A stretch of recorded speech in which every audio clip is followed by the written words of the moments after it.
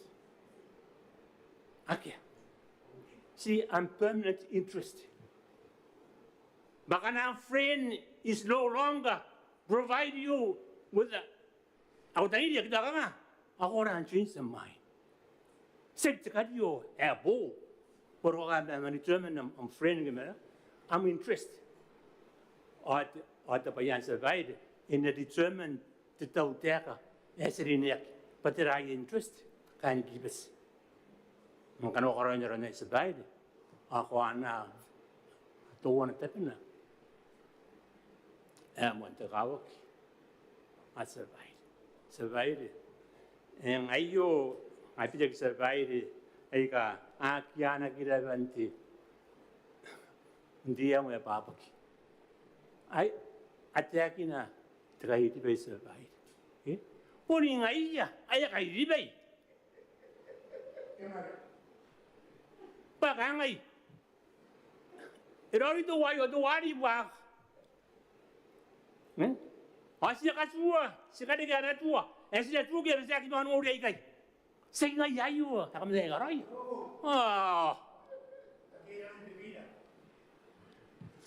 Nanti nak survive.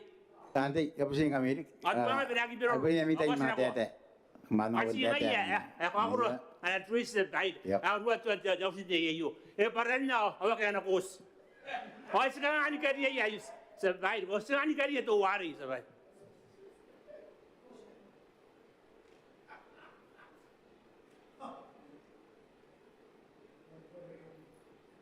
Survive. Itu apa ki asyik yakin. Okay. Mayare outside the presence. Kan ya bokia. Bokia. Ako sigo. Matay ko. Nanuwa tete. Tay nanuwa tete. Survive. Okay? Payo. Ako na karayon daw sa yararo ko. Pangabuka tipite kayo. O nga yarap. Okay? Payangon nito. Ako sunod ako. Kaya hindi pa sila natin pa. Kote iya. O nga deste iya. Ito ako. Sko kedik. Ayo tipitek. Ayaki roide. Nakon tua. Ano otap. Ay buat dia akan data. Ada atuan ada nak Rusia. Pun kata ada tak survive. Ge. Dia tua ano otap nak kau kira tua ano otap. Tuan itu tua. Ano otap pun tipe-tipe ko. Ay atang iria. Ay baik mais. Ingkan kata tuang. Atang iria. Bayaki kopi. Kata tuang kita tahu tuan na ayatnya.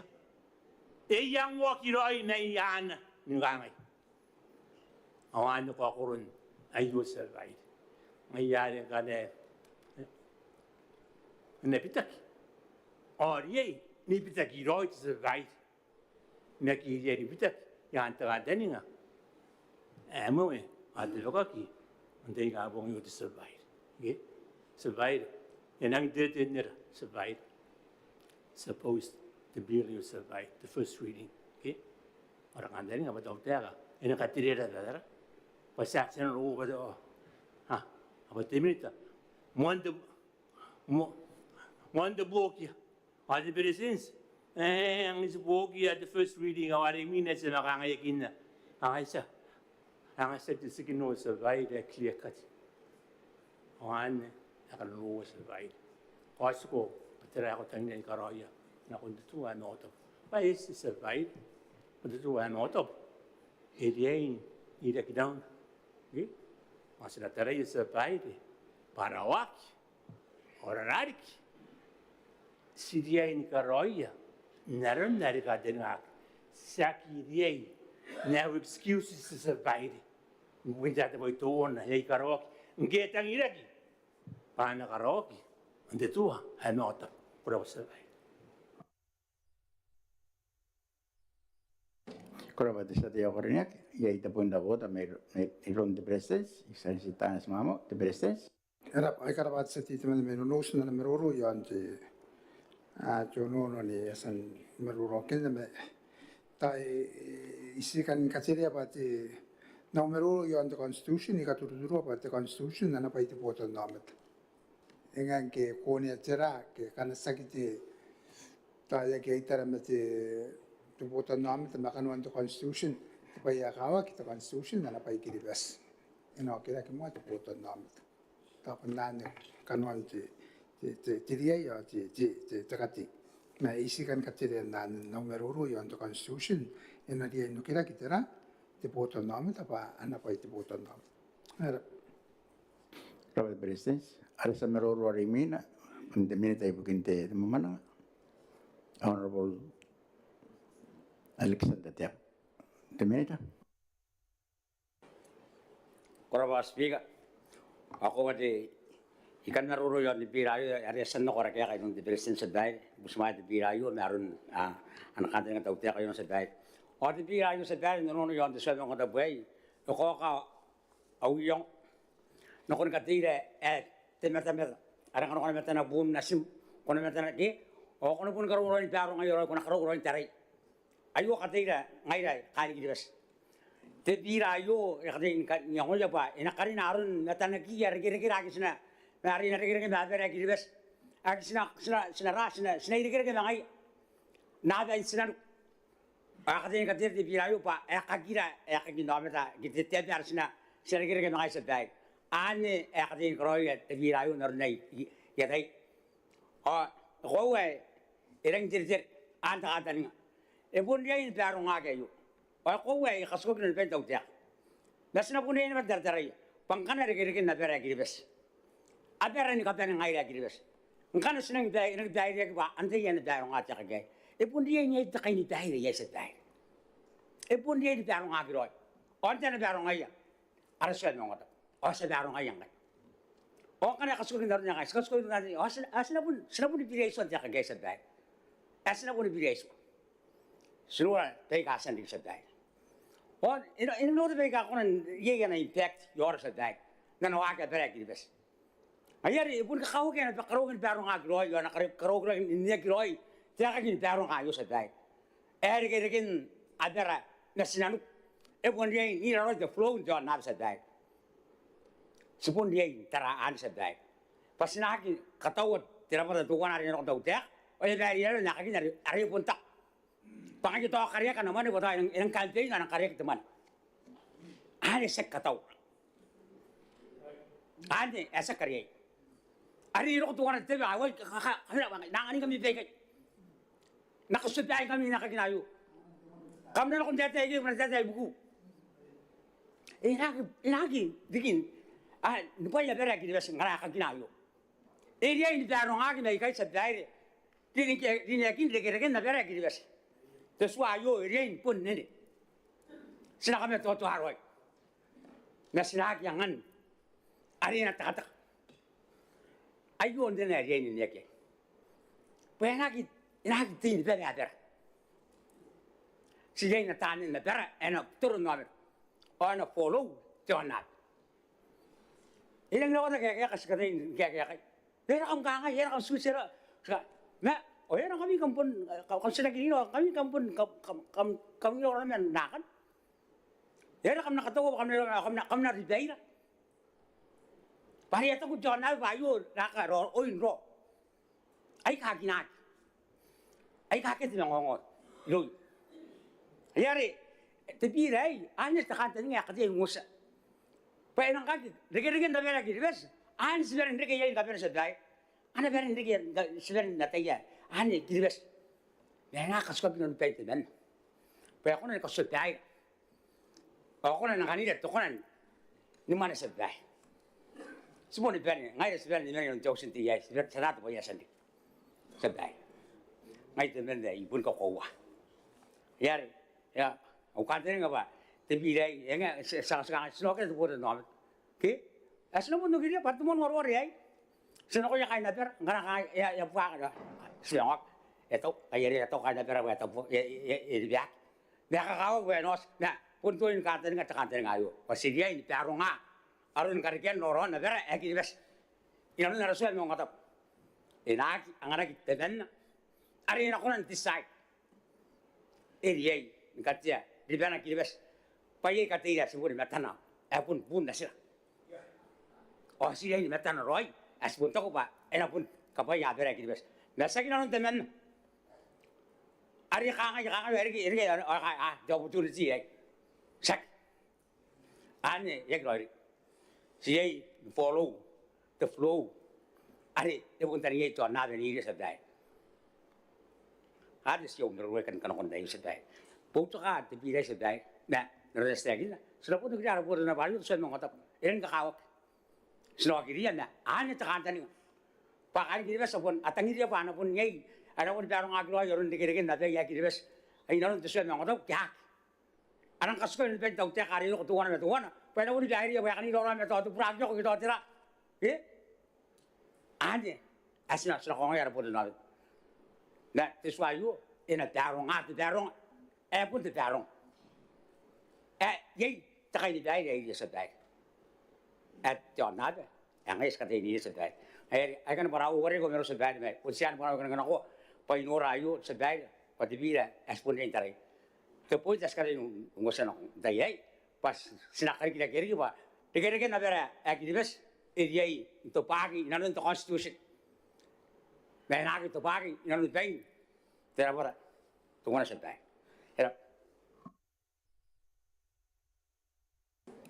Kalau pada minit, ada selalu orang minangan, pun diseti teman nak kena kemai Christmas akan tu, yang orang terima tapi diseti.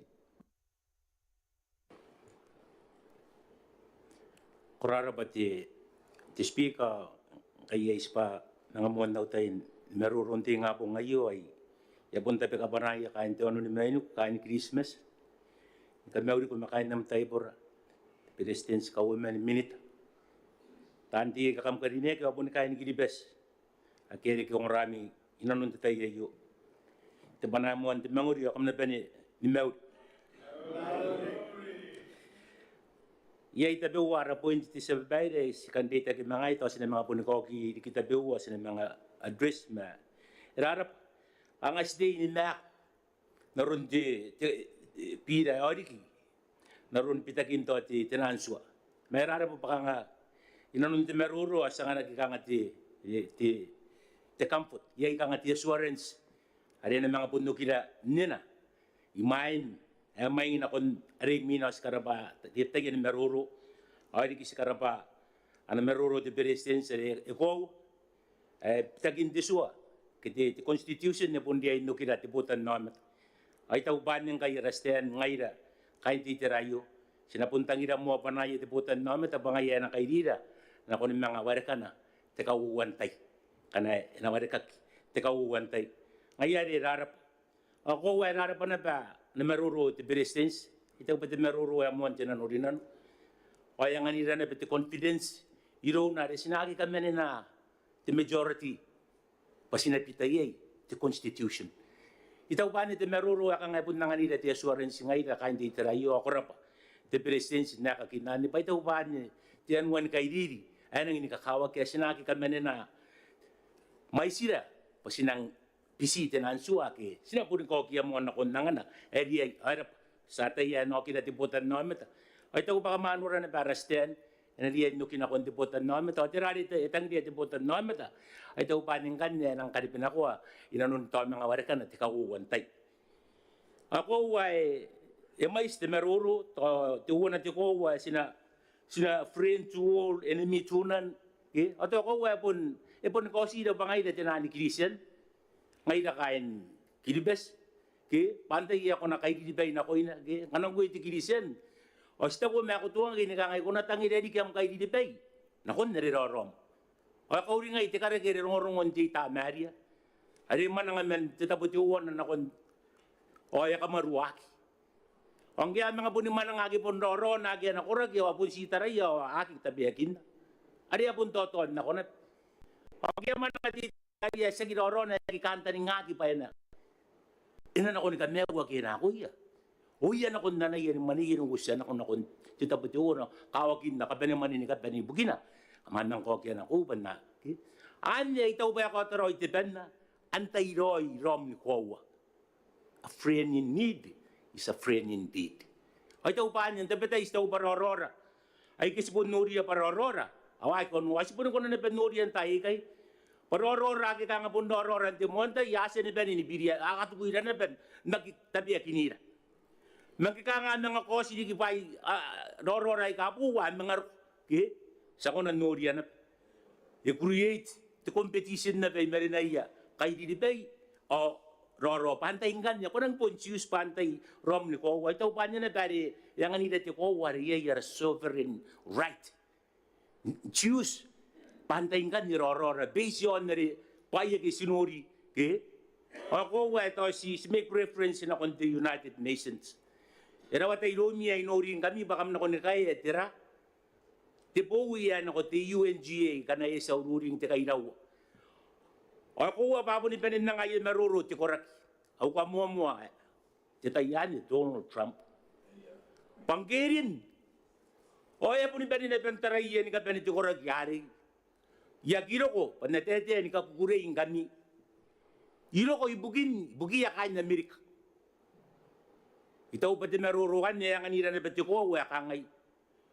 To ko wa stratarati United Nations na pati na patay ito ay ng incredible kera. Na pun within na bete United Nations, no, ti geopolitics, muan ti kora-kora na bayay. O ito ba nang inya sarita akin na Donald Trump, ngaylo ka mo. Ti United Nations, kuwa create di kita yan ikangangay kamais. O ngayon, yaro ko ba na Donald Trump ay sipainaw wow, aw na makay na. O yakatay na tan, ngayon sila tara-tara na ba dyan na ba tayo ti United Nations, ba ipon credible. Ito ay si Makuri bugi at apiman. Ngayon man, ako, si Kakowa, pati United Nations, buntira pa tayo ng inikinak. Pare, irawat na tinani members siya, irawat na baka natin members siya. Mato sila punta-tara yan. Inanon na ratayin ni Kariyo pantay Rorora. Ay kasi nariyay ni Rorora mga iya. Akan niya pa iya silang taray. Tira, payay karikin tayo. The geopolitics in the region. Tira, on the international. Yan po continue the United Nations na nayo ke anya mo na ni break up anya mga mo na tira patay kaya ay ka apo ni kakokoro pare po na kuna ni Roro na kinimen nagki tira dito akin na temen na apo ni panaban ninuya ngayari rara pati tekaw ringan tawad pun disirak epon necessary pa sinang change our constitution na yun tayo kaya tahan dito wana disirak ya sinariyan disirak. O kaya ka na may ruro, sa ginabi ako nani, kaya ka ngayray ka, ang ang tabun na ika hindi tayo. Pari po ni kaya ka na, sinokiriya mo, araputan na kami. E po necessary pitakin na misuayo, kaya. Tirayat wang iraraputan na kami tayo nanunto, ti convention, kaya nanundate kita mga iya. Yung hindi sa iyo, o ito pa niya ng kosin ako ang ngayraririk, ay kasi tika-tika, ikay hindi tayo. Rarapari kita, speaker ako kaninet, manimaruro ka kanit.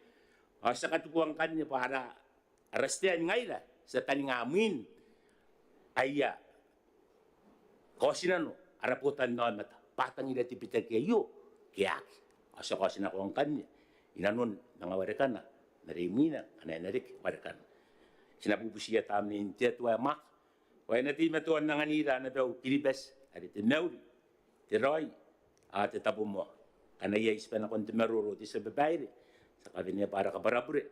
Para kanta nga pa, ara meruro kisteki ni nanuntiyaw sa iyo. Anak ko nanik pa, mang kairara. Nakon, kasyaan, tipirayo, ano to ay napon siya, ito yakan kinipas. Kamrap.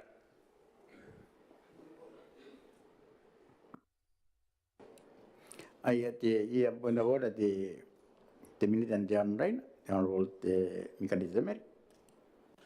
Koraba, kahit tatari ka, Honorable Speaker, siwa point of what, tao katan na rin, antai dor te UN tangara simero kinda pa sekretara tera takanga ri na kon te UN mero orang idan kowa ikana member inanon United Nation au ko 1 point of voter esongi ra pantai ti tel mari aroi ante ngai ra kain te tautea kain si ke bi ti ta mari aroi an na ke akin orari arak na ke kain ta kaita kurap speak Lari era temuan point of voter te mineta ya usio ko mga ko tara roy ampai kara te ara sa mero ari mina bon te mineta inte kadek-kadeken te mau dia karangan kora mentai te misi te honorable T.K. Watares. Koraba te honorable speaker kai ko ane ba te panda mero te pira mon te kakao ke ai mai nan ya mon me te kan kamauri ya rani ma kai no makro tamana o kai ti o tabur makro te mission ka kamauri te speaker ma kai no tai pora te president te women raun milita te ni te kai tara ma tandin ka pene ai tai no ra ka ma ke ngora min te morning apong kita tahu no wa mo te tamaro kamna pene mauri naro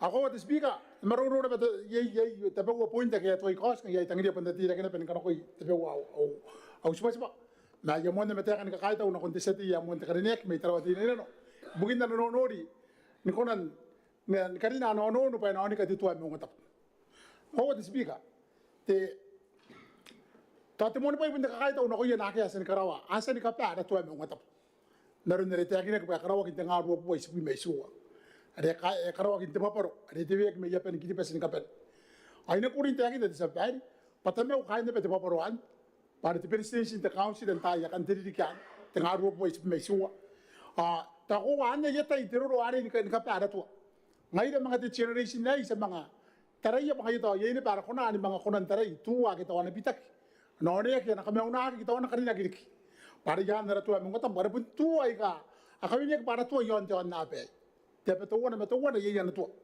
sakaron tua ki te buina ki ka vini mote meron te uya e korea ki ron te uya au hakura ni mga pitak aki akora ni bisa ada tua me ngota mu ge karawa ki tan kain te paporon te yari ka patak ay skuna pana tua ki pes eu pendente te sabe bai ke eu ki muina paya ki ati te tua me bokona ke te te closer te aki na kangai e nagi mga kona ni pitak yana tua me ngota ki pes ayanya mungkin ang dia kos inte tai tona me tai tona ina nara pou ye ka kokoro tero tona me tero tona ni kono nungu tara ke yo no pa ye ai ye right ni kono ni pita te tua mo ngata kita ni bisa nanga ka kokoro ayar ska kai tau te ye rin te seti ya kare pa taw yo no ri ya na ri yo no right ke no metana ai te seti ngai ya taw mu yo kono me ri na pota na meta pa no kutara ke te tua yo ni kate yen kon no ri ya puitira kai sinori ara tua mo ngata Gisanori ya paya nangin tamaro ay nangin dinay.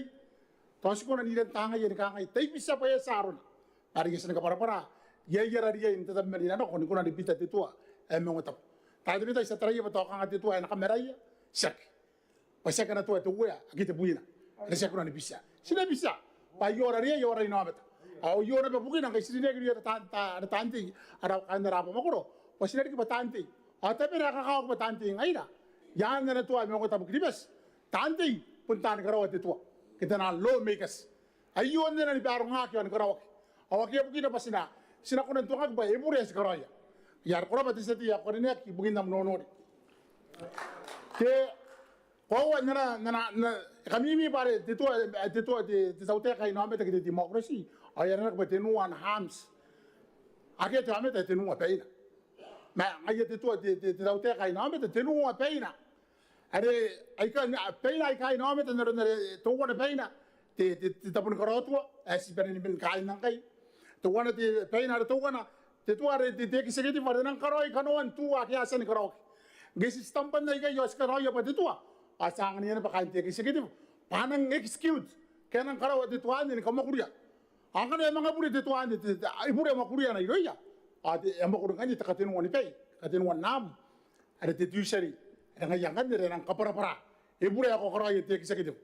ibu ya kok ayo tua menyanti tua ada karo yetan karo tua, pak ayo tua me aku dia ketua ya ke, ya reka ino mete ya tapo ika tenua, ang iya sibere ni ye na tua e mo ta e ko en ni mata ta kanon de to e ti to no ndi ye ya ko ba ti sadi na te be wo point e kan me ro yo na ba kan na ti ta arakati to wana ti sararan na patiran tang ke ato to na kati to wana ta kabuta u ga ngai ngai na di be ti pik o ye ya rabata e rang ba di bis ke di best current forum har sibere ni kain na ngai da pen di be ti pik kini best men na ba kain di bis Sebelum kali ini dia budi rau dah kain ram don nei.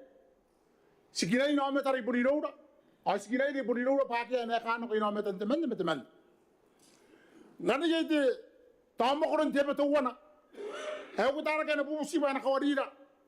Pasti nak sinak kau ada pura imangai apa tu sinak kau ada yogi ni pai imangai. Teras sinak kau yang sebab. Aku orang kan itu kau ada pun depan tiap. Tahu nak kata kau orang nak kata tu wana tiap. Tekapu tahu. Yaya rarita ki metoro mo nang itamaro. Tamo ko na maraita. Ando ko kan kinaida, kan sina kina. Pa to wona ti tapo sina iro mangai. Tiraro nang kan ti tau te kan toro mo. E metaun ngai ye ki. Tira ka waida sina kroya. Sina dia mon kan pe ke ti sina kon toro mo ke sina. Ayo e ka tire pa kan ati metaun nga. Ya ndar ka ti kibes. O ya ndar ka ti mane. Makanya cuma kuliah kakak wakil ora, penterasi nak roy. Tok penting makin sampai jadi mga kaniko ki karak. May tok bakil di pesinta, tawani bu tabun te, tawani bu ina konti, tawati rawa. Kaya na pendin na kon dayo takang, ara sovereignty.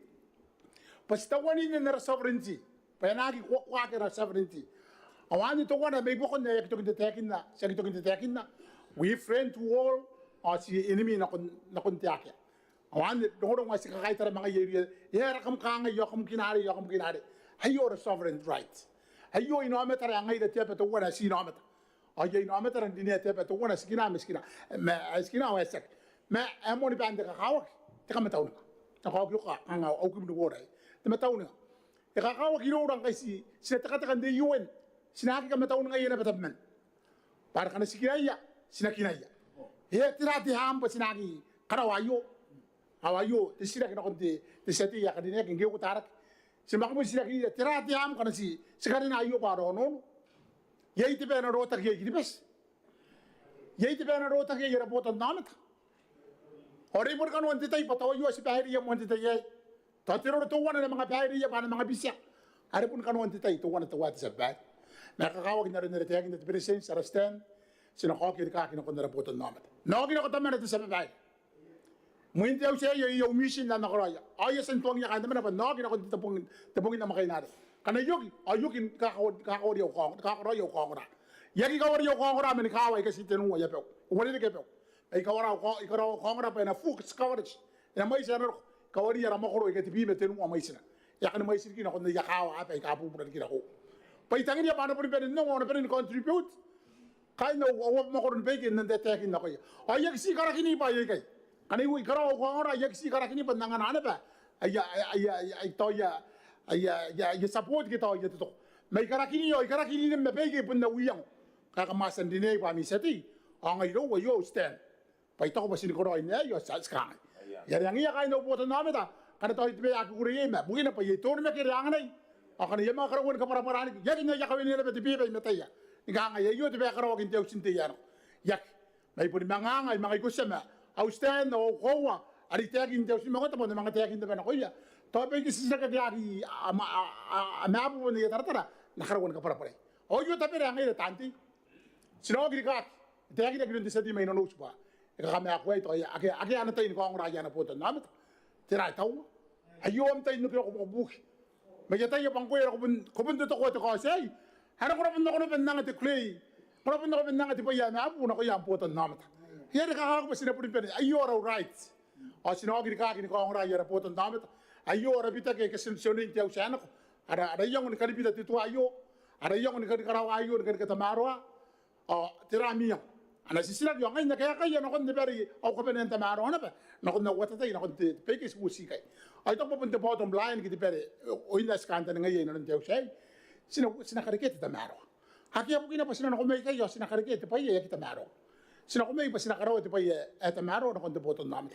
Yan ang mga kagir tiratiam na kon na rapoto na amin takan skarawe tiratiam kon sibita titua tu wana beti titua tu wana sa sandina no ya mara korak ai tau ba anas tau ba age tiam era sina ake kuwe okay au yone ba au sisira kada ne mga sira kinyane ba upoto na amin takan yokin kongra okay me ko karapa ko disati yakin nga apa kay kan tiakin na pare si kay au point kan katri na ko rapan nam nonori ako saka ko na ko na rapoto na amin ta pare na rin ti tiro ko res na kanila ti presis sinogri ka akin ko na rapoto na ko na arapa mo ko ang ay temen na nogri ka nakapara-para ko yaw upoto na amin ta ayag si ka para-para pan na mga kapara-para nakatayan na ano ya na kunti ba yo kana yes sila kin ka mata nako kyo na ko ya nako tay ano mga na ayabot si mga na ko may na kunti usinti are na utagi ta ko won bida na kunti to tayar nanti kay ang dapat umra ay dapat kita speak at hanakin daw tayo tayo dapat ay buto ka ti bida mun wala ka nantay Kurang pada minit. Alasan berorang minang kan, benda sedih teman yang kerana kami tawaran, Honorable Costa ke kokori. Tersati.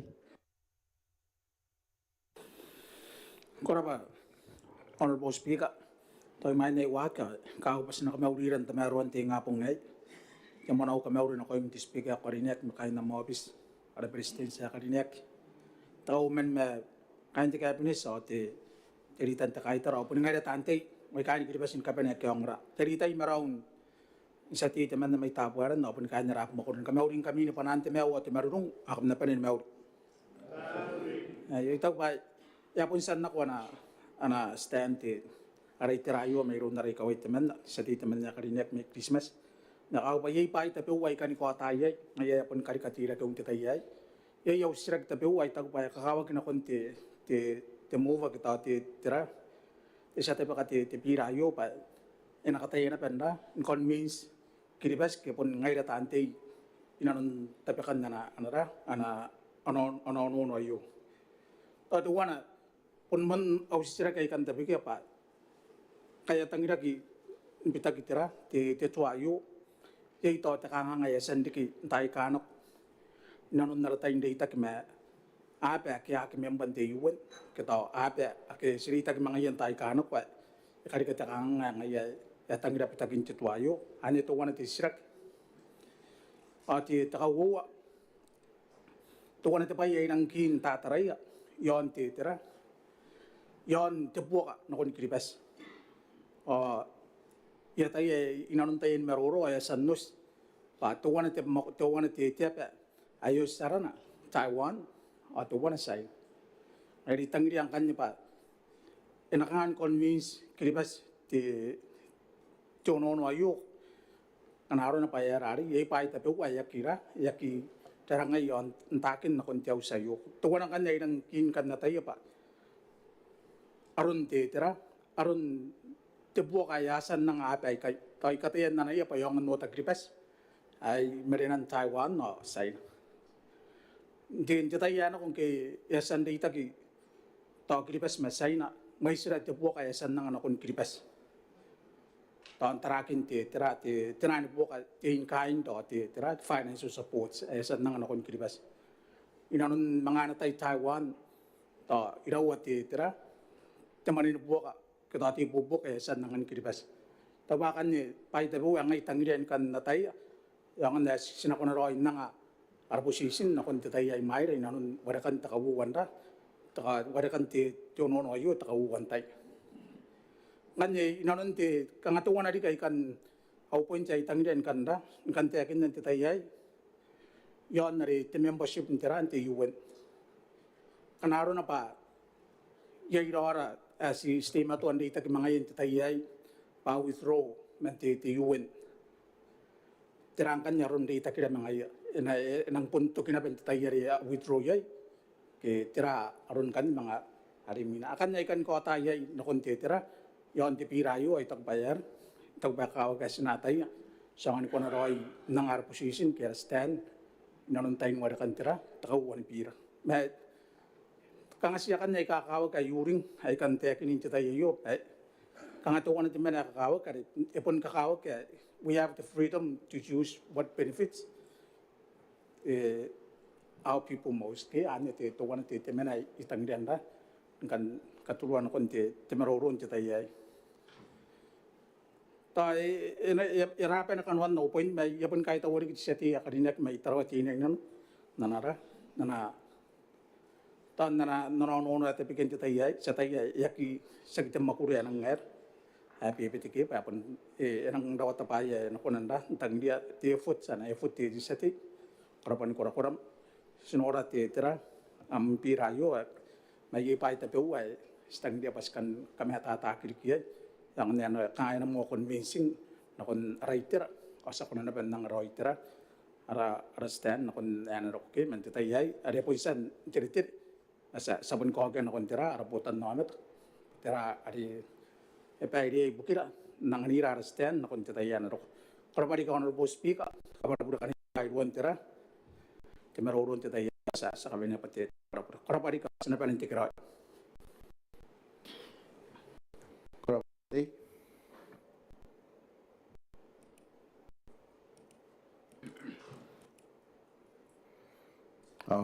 ngai tara te tai pun si no de minisa po te ten mi ten ka to no to ba ya ki dare ya ki tau mi tai re kam na me ro min na pun kam ya mi tau man na me ro ya kana yo ki de tere di teos te pakantai ya on mer kampun era na ya no ma pun ta na na na ki tuk tuk mi me ro magare na kam sira wa teos ngai garo ka teo ua bakantai ai masro ma teos